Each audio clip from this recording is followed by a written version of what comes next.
Film की शुरुआत एक गहरे और रहस्यमयी जंगल से होती है। एक शख्स तेजी से पेड़ों के बीच से रास्ता तलाशता दिखता है, जैसे किसी खतरे से बचने की कोशिश कर रहा हो।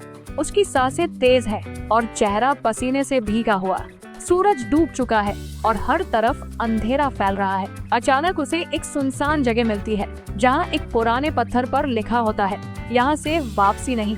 पास ही एक परी की सूखी हड्डियां बिखरी होती है। ये देखकर उसका दिल और तेजी से धड़कने लगता है। डर से कांपता हुआ वो पेड़ पर चढ़ जाता है, क्योंकि नीचे कोई भी सुरक्षित जगह नहीं बची होती। अचानक वो ऊंचाई से नीचे गिरता है। गिरते वक्त उसकी चीख गूंजती है और किसी की परछाई उसे खींचती नजर आती है, मगर चेहरा साफ नहीं दिखता। फिर सीन बदलता है। 6 दिन बाद शहर की हलचल के बीच एक लड़की मीना दिखाई देती है। अकेली रहने वाली मीना की जिंदगी में उसकी बहन ही सब कुछ थी। वो एक पेट शॉप में काम करती थी, जहाँ एक दिन मालिक ने उसे कहा कि एक तोते को चिड़ियाघर पहुँचा दे। मीना ने सोचा कि अगली सुबह जाएगी, इसलिए वो तोते को अपने घर ले आई। रात भर वो उस अजनबी पक्षी के साथ रही और अगली सुबह उसे लेकर चिड़ियाघर के लिए रवाना हो गई। चलते चलते मीना एक गलत मोड़ ले लेती है और अनजाने में उसी रहस्यमयी जंगल में पहुंच जाती है, जहां पहले एक आदमी लापता हुआ था। वो समझ नहीं पाती कि रास्ता कब भटक गया। अपनी कार से बाहर निकलती है, क्योंकि आगे रास्ता बंद होता है। उसे उम्मीद होती है कि शायद कोई आसपास मिल जाए जो मदद कर सके। हाथ में पिंजरा थामे वो धीरे धीरे पेड़ों के बीच बढ़ने लगती है। शाम ढलने लगती है और जंगल का अंधेरा गहराने लगता है। तभी अचानक सारे पक्षी शोर मचाते हुए उड़ जाते हैं, जैसे कुछ डरावना पास आ रहा हो। जैसे ही जमीन कांपने लगी, मीना का दिल जोर जोर से धड़कने लगा। उसे एहसास हुआ कि वो अकेली नहीं है। तभी सामने से एक बूढ़ी औरत दौड़ती हुई दिखी। मीना घबरा गई, फिर भी उसके पीछे दौड़ी। मदद के लिए चिल्लाती रही, लेकिन वो औरत रुकी नहीं। आखिरकार मीना थककर रुक गई। तभी उस औरत ने पलटकर कहा, अगर जिंदा रहना है तो जल्दी हमारे पास आ जाओ। मीना हड़बड़ाकर उठी और उसके पास भागी। बूढ़ी औरत ने उसका हाथ थामा और तेजी से उसे एक पुराने से घर की तरफ ले गई। घर में घुसते ही दरवाजा बंद कर लिया गया। वो जगह असल में कोई घर नहीं, बल्कि एक रहस्यमयी कमरा था, जिसमें दीवार पर एक बड़ा सा पुराना आईना टंगा था। कमरे में पहले से ही बूढ़ी औरत के साथ 2 अनजान लोग मौजूद थे। मीना घबराकर पूछती है, ये जगह क्या है? कोई जवाब नहीं देता। वे बस इशारे से उसे आईने के सामने खड़ा कर देते हैं और कहते हैं, तैयार रहो, कोई तुम्हें देखने आ रहा है।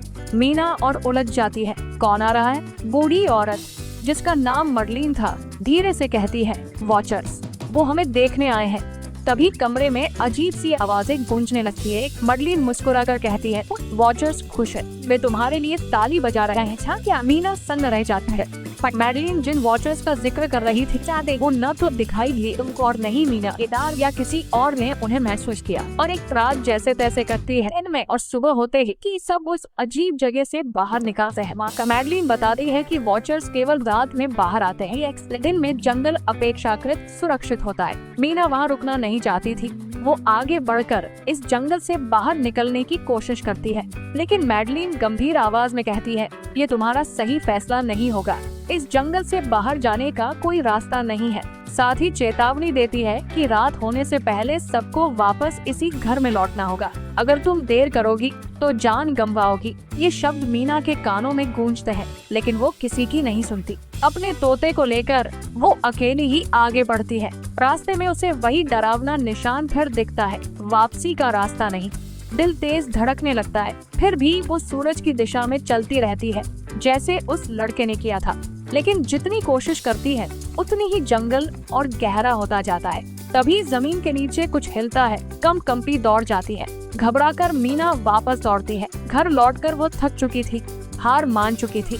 मैडलिन मुस्कुराकर कहती है, तुम अकेली नहीं हो, हम सबने कोशिश की है। मैडलिन ने धीमी आवाज में कहा, हम भी तुम्हारी ही तरह यहाँ खो गए थे। अब हम सब यहाँ फंसे हुए हैं। इस जंगल से निकलने का कोई रास्ता नहीं है। वो बताती है कि ये जंगल आत्माओं को अपनी तरफ खींचता है और इंसानों को ऐसी चीजें दिखाता है जो असली नहीं होती। ये तुम्हारे दिमाग से खेलता है, तुम्हें पागल कर सकता है। अगर जिंदा रहना है तो हमारे साथ रहो। फिर उसने मीना को जंगल में लगे कई साइन बोर्ड दिखाए, जिन पर लिखा था, वापसी का रास्ता नहीं। ये बोर्ड एक गोल घेरे में लगे थे। हमारा घर इनसे आधे दिन की दूरी पर है। मैडलिन बोली, अगर तुम इनसे आगे बढ़ी तो लौटना मुश्किल होगा। इन्हें कभी नजरअंदाज मत करना। मीना ने हैरानी से पूछा, ये सब किसने बनाया?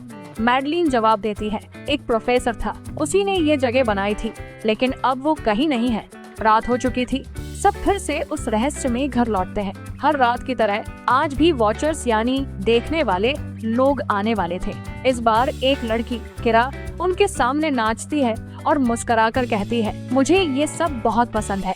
ये जरूरी नहीं था कि वो हर रात उनके सामने खड़े रहें, लेकिन एक नियम था, वो कभी अपना चेहरा नहीं दिखा सकते थे। रात को डर वॉचर से था, लेकिन दिन में जंगल की असल चुनौतियों से लड़ना पड़ता था। रोज का गुजारा जंगल से शिकार करके ही होता था। अगले दिन किरा और मीना जंगल में खाने की तलाश में निकलती है। रास्ते में मीना पूछती है, ये वॉचर्स हमसे आखिर चाहते क्या है? किरा जवाब देती है, मैडलिन की मानो तो वॉचर्स हमें सिर्फ देखते हैं, क्या वो हमारी हर बात पर नजर रखते हैं, लेकिन अगर हम कभी उन्हें देख लें तो हमारा दिमाग सहन नहीं कर पाएगा, हम पागल हो सकता है। तब फिर किरा उसे एक गहरा गड्ढा दिखाती है। हम और कहती है कि जंगल में ऐसे कई गड्ढे हैं और एक दिन में वॉचर्स इनमें छिपे रहते हैं और रात को बाहर आते हैं। मीना सोच में पड़ जा रहा है। हम फिर धीरे से कहती है, हम यहाँ 6 महीने से फंसे हैं। किरा बताती है कि उसका पति रास्ता ढूंढने गया है और उसे यकीन है कि वो जरूर लौटेगा। मीना और मैडलिन घर लौटते हैं। कीरा के पति की सच्चाई अब सामने है, वही व्यक्ति जिसे शुरू में ले जाया गया था। मैडलिन मीना को 3 जरूरी नियम बताती है। रात को दरवाजा मत खोलना, आईने की ओर पीठ न करना और दिन में अंधेरे छेदों से दूर रहना। इस अजीब जगह पर बचने का यही तरीका है। उसी रात मीना की जिज्ञासा बढ़ती है। वो उन रहस्यमय प्रेक्षकों को लेकर और जानना चाहती है जो हर समय उन्हें देखते रहते हैं। मीना खामोशी से कांच के पीछे की आवाजें सुनना चाहती है, लेकिन कुछ नहीं सुनती। फिर वो पीठ मोड़ लेती है और तभी शीशे के पीछे खड़े साए भड़क जाते हैं। वो कांच पर जोर से चोट करने लगते हैं और उसमें एक दरार आ जाती है। शोर से मैडलिन जाग जाती है और मीना से कहती है कि शीशे की तरफ मुड़ जाए ताकि वो शांत हो सके। रात किसी तरह बीत जाती है। सुबह मीना डैनियल के साथ शिकार पर जाती है। अब वो यहाँ रुकना नहीं चाहती, अपने बचे अच्छे दिनों को कहीं और जीना चाहती है। मीना डैनियल से पूछती है, क्या तुमने कभी उन्हें देखा है? डैनियल सिर हिलाकर मना करता है। मीना कहती है, मुझे लगता है ये सब मैडलिन की बनाई हुई बातें हैं। शायद वो हमें बस यही रोकना चाहती है।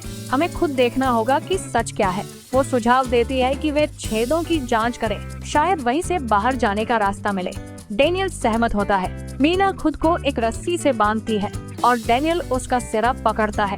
जब मीना नीचे पहुंचती है तो उसे वहां इंसानों की चीजें बिखरी हुई मिलती है, जैसे किसी ने यहाँ जीवन जिया हो। मीना नीचे से कुछ टूटी फूटी चीजें निकालती है, जैसे वो कभी किसी के रोज के इस्तेमाल की हो। शायद ये उन लोगों की निशानी हो जो कभी यहाँ फंसे थे। डैनियल की मदद से वो सामान ऊपर भेजती है। जब मीना खुद बाहर आने लगती है, उसे गड्ढे में कोई हलचल महसूस होती है। किसी की उंगलियां दिखती हैं, पर वो कौन था साफ नहीं हो पाया। डर के साथ वे घर लौटते हैं। मैडलिन पूछती है, ये चीजें कहाँ से लाई? मीना और डैनियल जवाब देते हैं, जंगल से मिली। लेकिन मैडलिन के चेहरे से साफ था, उसे सच्चाई का अंदेशा हो चुका था।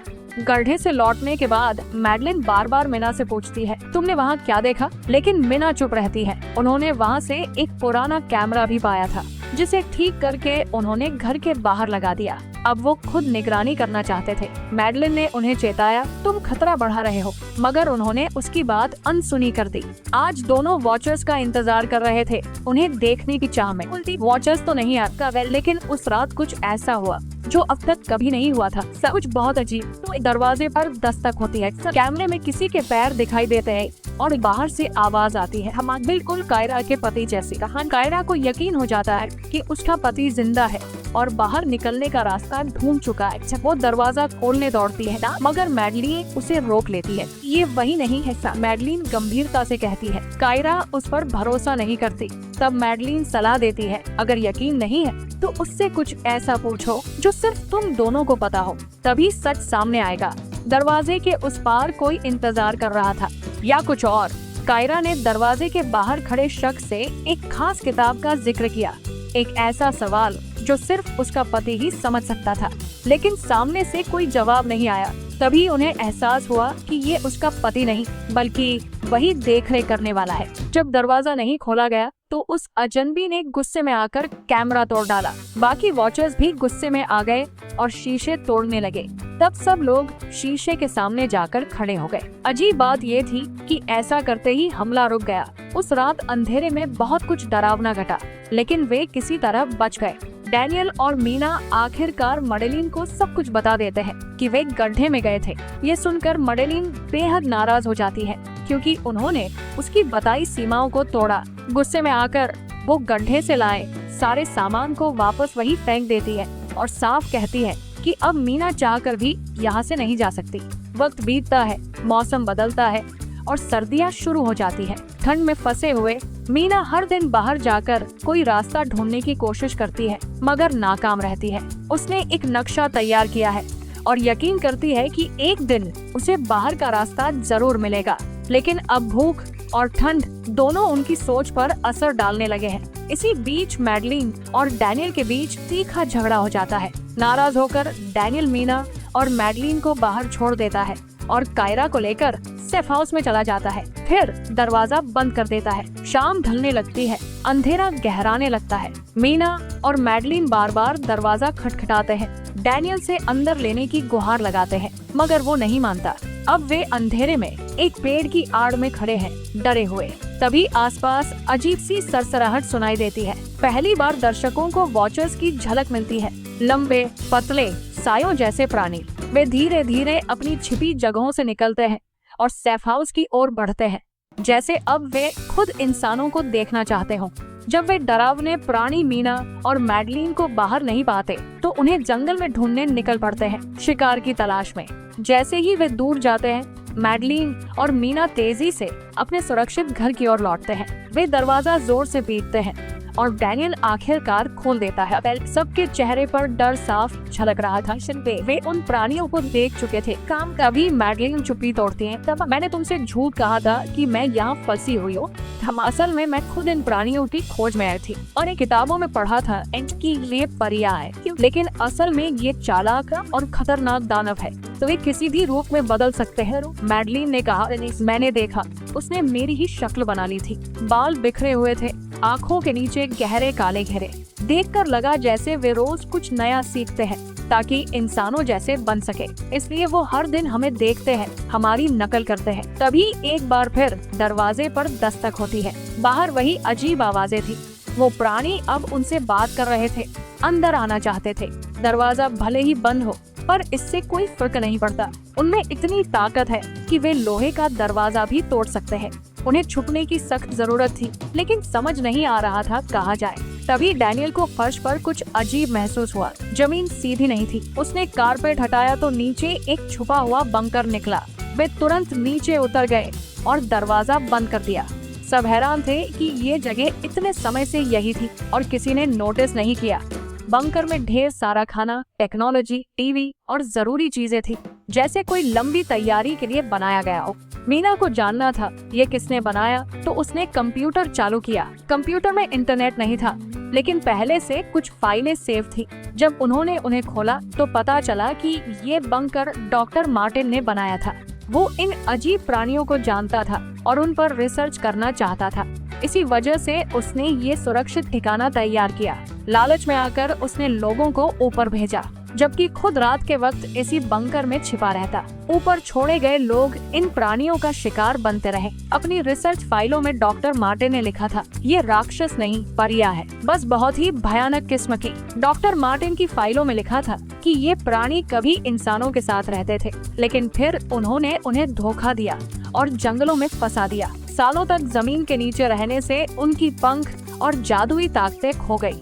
अपनी रिसर्च में मार्टिन को एक अलग तरह की परी का पता चला, जो रोशनी में भी बाहर आ सकती थी।